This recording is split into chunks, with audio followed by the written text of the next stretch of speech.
Estamos aqui para mais uma gravação sobre a sacralidade. Qual é a utilidade deste estudo? É nós conhecermos mais a alma humana, nós nos conhecemos melhor e assim podermos nos preparar melhor para o encontro com Deus que teremos no final da vida. Nossa Senhora abençoará todos os esforços que nós fizermos no intuito de aprimorar a nossa vida espiritual. E aqui está explicitada de uma maneira muito acessível, muito assim agradável de se estudar, como é que eu devo conduzir a minha alma, não? Não no sentido de só rezar, fazer penitência, isso é tudo muito bom, mas no sentido de compreender-me a mim mesmo para eu me dominar, para eu me conduzir. Bom, então veja que interessante, Dr. Plínio afirma: a civilização que deve nascer será esplendidamente delicada, extremamente forte, porque sacral. Vai ter desde a delicadeza até a força, sempre no bom sentido da virtude, vai ter uma composição extraordinária que vai caracterizar o triunfo do Imaculado Coração de Maria, ou o Reino de Maria, conforme afirmou São Luís Maria Grignon de Montfort. O que vem a ser a estabilidade?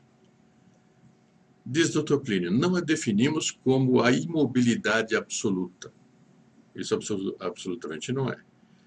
Na interação da imobilidade com a mobilidade, pode-se dizer que há três tempos.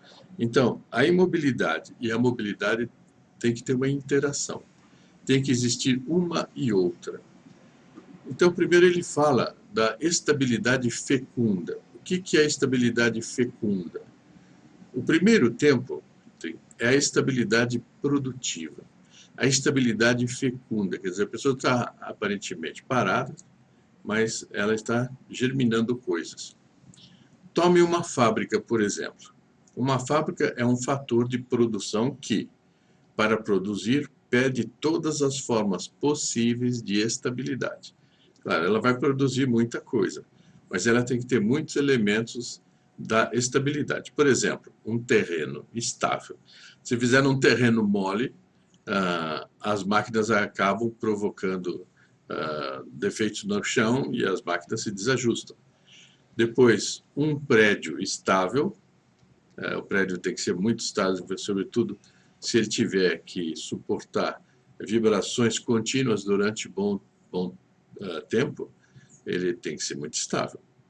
Máquinas parafusadas no chão, por exemplo, uma marcenaria, não uma serraria, que tem aquelas máquinas serra circular, tem a desempenadeira, tem essas máquinas, se elas não estiverem bem firmes no chão, podem provocar um desastre, não? E uma organização estável das coisas, quer dizer, tudo dentro da fábrica tem que estar bem ordenado, tem que estar bem colocado para que a fábrica produza todos os seus frutos. Então, o elemento inicial da produção é uma estabilidade fecunda. É uma condição prévia para operar. Assim também com a alma humana. Se nós não estivermos bem solidamente estabelecidos nos princípios, nós não teremos fecundidade na ação. Letra B. Mobilidade na continuidade. Então vem depois a mobilidade na continuidade. Toda fábrica se move quando chega a hora da produção. Mas é um movimento que é sempre do mesmo jeito. Sempre para fazer a mesma coisa. Quer dizer, ele é contínuo em determinada direção. Mas a pessoa tem um sentido da ação dela, tem um sentido, não é uma pessoa desgovernada. Bom, C. Durabilidade dos frutos. É a estabilidade final. Então, por fim, vem a durabilidade dos frutos. A fábrica bem organizada produz objetos duráveis e é feita de maneira a proteger a durabilidade dos seus produtos. Dou muita importância a esse ponto. A fábrica tem um depósito de mercadorias cuidadosamente guardadas e vai juntando as mercadorias novas às velhas até o fornecimento. Quer dizer, à medida que vão fazendo outras, vão juntando, tudo bem guardado, é até a hora do fornecimento. A natureza humana pede o mesmo. Os primeiros anos são de uma inatividade fecunda. O que faz a criança no berço? Nada. A criança no berço está lá, parada, ela vive.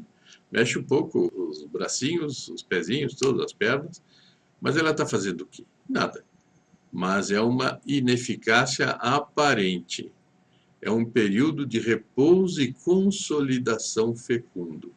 Quer dizer, na alma dela, muita coisa está se formando, está se constituindo, para depois, no futuro, ela exercer.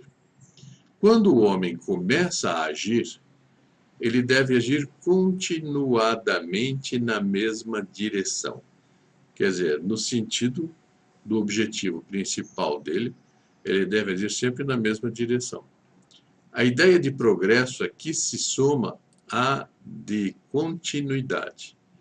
Não é fazer sempre a mesma coisa. Vejam bem como isso é importante, não? Mas fazê-la cada vez melhor. Essa é uma questão muito importante. Tem muita gente que se contenta em fazer e vai até relaxando cada vez mais. É o contrário. Nós devemos fazer tudo o que devemos fazer repetidamente e fazer cada vez melhor. Por fim, o homem começa a formar em si um depósito das coisas que obteve. Ao longo da vida, ele foi acumulando um monte de coisas. Então, é o tesouro de tudo quanto já sabe, de todas as virtudes que já adquiriu, de todo o prestígio que formou e que vai se acumulando cada vez mais. Riquezas novas vão se juntando às antigas. É novamente a estabilidade. Só que aí já é a estabilidade cheia dos tesouros que ele juntou ao longo da vida. As coisas depositadas, por sua vez, voltam à ação. Vão inspirar uma ação mais fecunda, mais esclarecida. Então a pessoa, já cheia de experiências, já idosa, vamos dizer assim, ela vai ter como dar aos outros elementos para que os outros atuem. Ela vai ter elementos que vão propulsionar ações que sairão do tesouro acumulado dela. Por exemplo, uma família vai para o interior, compra terras que começa a desbravar e plantar. Ao cabo de 5 gerações, a família se multiplicou muito e as terras foram todas desbravadas. A família teve, portanto, uma ação contínua, fazendo sempre a mesma coisa e fazendo sempre melhor. De maneira que, ao cabo da 5ª geração, as técnicas, o meio de produção, o conhecimento da terra, o conhecimento da natureza, a previsão do clima, a seleção da semente, tudo progrediu e melhorou. É uma ação contínua que a família desenvolveu ao longo dos tempos. É a estabilidade da mesma família, no mesmo local, fazendo a mesma atividade, progredindo e melhorando sempre. Isso tem muita sabedoria, inclusive, muita lição para as famílias que ouvem essas exposições. Os grandes progressos dos povos não se fazem pelos indivíduos que saltam e progridem muito. Às vezes isso acontece, mas o normal é esta marcha ascensional de todas as famílias e de todas as classes. Eu abro um parênteses aqui, a gente vê o papel da igreja, incutir um fervor e uma integridade moral que leve as famílias a agirem assim. Continuo. Não se trata de todas mudarem de classe social, não é isso. Mas de cada classe ir mudando suas condições de vida, aumentando sua dignidade enquanto classe, e algumas famílias subindo para a classe superior. Então tem aquelas famílias que melhoram tanto que elas sobem para a classe superior. Essa estabilidade é, pois, dinâmica, ela não é inerte. É um zigue-zague da ação e do repouso. Ação, repouso. Ação, repouso. É a estabilidade móvel na mesma rota. Tradição é precisamente esta estabilidade móvel na mesma rota. Aqui está o sentido mais profundo da tradição. Outro subtítulo: a estabilidade é conservadora. A estabilidade e a tradicionalidade nos levam a amar tudo quanto existe e é bom. O homem sério é propenso aos maiores esforços para conservar tudo quanto seja possível.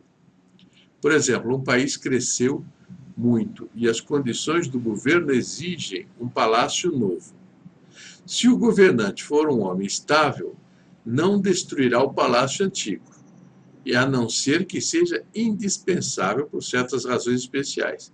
Mas o que ele vai fazer? Ele o ampliará, ele vai ampliar o palácio antigo. Se o destruir, procurará preservar uma ala. Se não conseguir conservar uma ala, manterá um torreão que seja. Porque aquilo que existe não se destrói, a não ser por razões gravíssimas.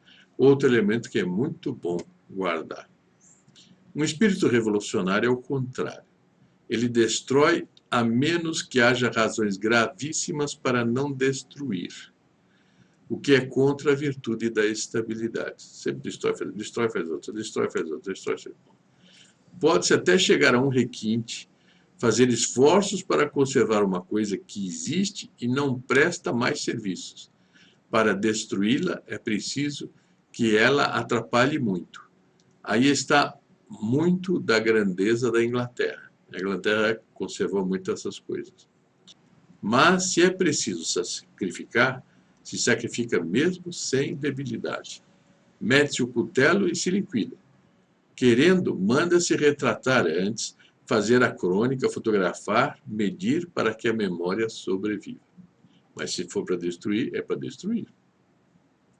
Outro subtítulo: a antiestabilidade progressista, que vai se compreender muito o que foi feito na igreja, né? Como é a antiestabilidade progressista?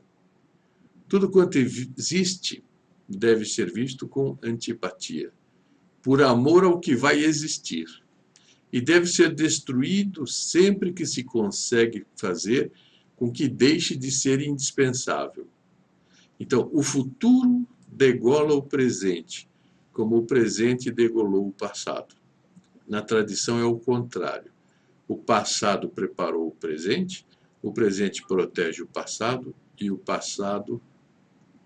o presente elabora o futuro. Resumindo, são três as condições maiores da sacralidade: seriedade, que nós já vimos, recolhimento, que nós já vimos, e estabilidade. Um espírito tem sacralidade e sabedoria quando reúne estas condições. Não basta isto, mas sem isto ele jamais será sacral. E quando a gota celeste da fé cai na corola de uma alma assim, temos a sacralidade. Quer dizer, uma alma assim, se ela tem fé, ela é sacral. A estabilidade não é senão um aspecto do recolhimento. É o recolhimento na ação. E o recolhimento é a estabilidade do pensamento. A estabilidade é a transposição para a ordem da ação do recolhimento. A dissipação é o oposto do recolhimento na ordem do pensamento. E na ordem da ação é agir sem pensamento, estupidamente, sem continuidade, sem profundidade, é o progresso progressista. O homem recolhido no pensamento é contínuo na ação. Esta é a relação entre recolhimento e estabilidade. É a tradicionalidade. O homem sério tem, entre outras qualidades, o recolhimento e a estabilidade. São elementos constitutivos da seriedade. São coisas distintas desta. E hoje ficamos aqui tendo tratado, então, da estabilidade. E vamos continuar